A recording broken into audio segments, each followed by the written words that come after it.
6. Mi querido orugario, me encanta saber que la edad y profesión de tu cliente hacen posible, pero en modo alguno seguro, que sea llamado al servicio militar. Nos conviene que esté en la máxima incertidumbre, para que su mente se llene de visiones contradictorias del futuro, cada una de las cuales suscita esperanza o temor. No hay nada como el suspense y la ansiedad para apetar el alma de un humano contra el enemigo. Él quiere que los hombres se preocupen de lo que hacen. Nuestro trabajo consiste en tenerles pensando qué les pasará.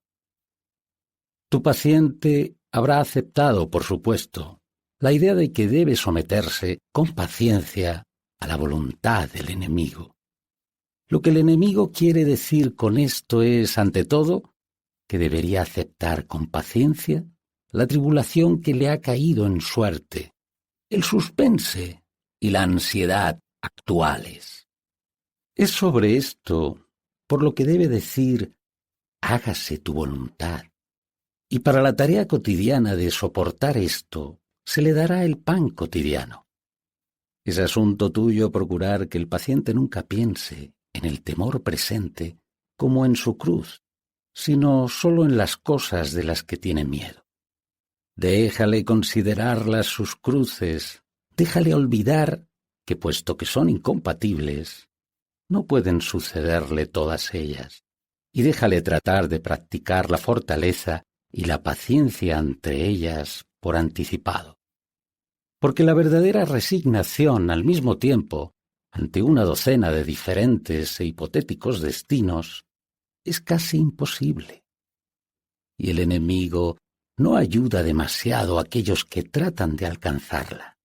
La resignación ante el sufrimiento presente y real, incluso cuando ese sufrimiento consiste en tener miedo, es mucho más fácil y suele recibir la ayuda de esta acción directa.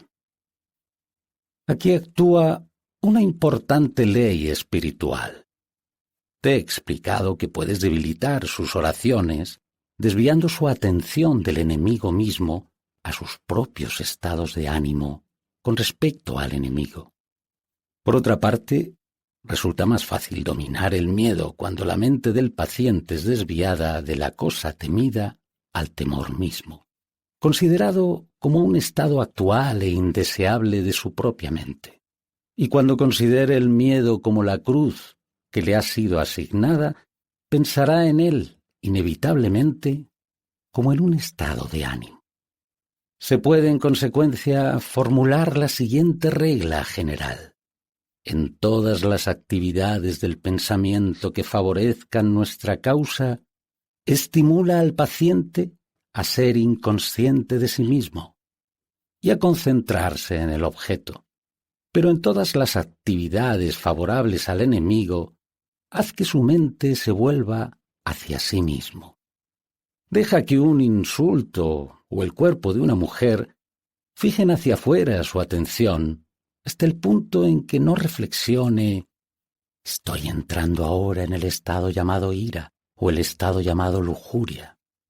Por el contrario, deja que la reflexión, mis sentimientos se están haciendo más devotos o más caritativos, fije su atención hacia adentro hasta tal punto que ya no mire más allá de sí mismo para ver a nuestro enemigo o a sus propios vecinos. En lo que respecta a su actitud más general ante la guerra, no debes contar demasiado con esos sentimientos de odio que los humanos son tan aficionados a discutir en periódicos cristianos o anticristianos. En su angustia, el paciente puede, claro está, ser incitado a vengarse por algunos sentimientos vengativos dirigidos hacia los gobernantes alemanes, y eso es bueno hasta cierto punto. Pero suele ser una especie de odio melodramático o mítico, dirigido hacia cabezas de turco imaginarias. Nunca ha conocido a estas personas en la vida real. Son maniquís modelados en lo que dicen los periódicos. Los resultados de este odio fantasioso son a menudo muy decepcionantes. Y de todos los humanos, los ingleses son, en este aspecto, los más deplorables mariquitas. Son criaturas de esa miserable clase que ostentosamente proclama que la tortura es demasiado buena para sus enemigos, y luego le dan té y cigarrillos al primer piloto alemán herido que aparece en su puerta trasera. Hagas lo que hagas, habrá cierta benevolencia, al igual que cierta malicia en el alma de tu paciente. Lo bueno es dirigir la malicia a sus vecinos inmediatos, a los que ve todos los días, y proyectar su benevolencia a la circunferencia remota, a gente que no conoce. Así, la malicia se hace totalmente real y la benevolencia en gran parte imaginaria. No sirve de nada inflamar su odio hacia los alemanes si al mismo tiempo un pernicioso hábito de caridad está desarrollándose entre él y su madre, su patrón y el hombre que conoce en el tren. Piensa en tu hombre como en una serie de círculos concéntricos, de los que el más interior es su voluntad, después su intelecto y finalmente su imaginación. Difícilmente puedes esperar al instante excluir de todos los círculos todo lo que huele al enemigo, pero debes estar empujando constantemente todas las virtudes hacia afuera, hasta que estén finalmente situadas en el círculo de la imaginación, y todas las cualidades deseables hacia adentro, hacia el círculo de la voluntad. Solo en la medida en que alcancen la voluntad y se conviertan en costumbres, no son fatales las virtudes.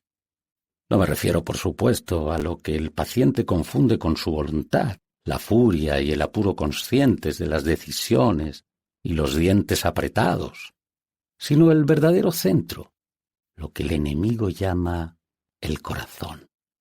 Todo tipo de virtudes pintadas en la imaginación o aprobadas por el intelecto, o incluso en cierta medida amadas y admiradas, no dejarán a un hombre fuera de la casa de nuestro Padre. De hecho, pueden hacerle más divertido cuando llegue a ella. Tu cariñoso tío, Scrutopo.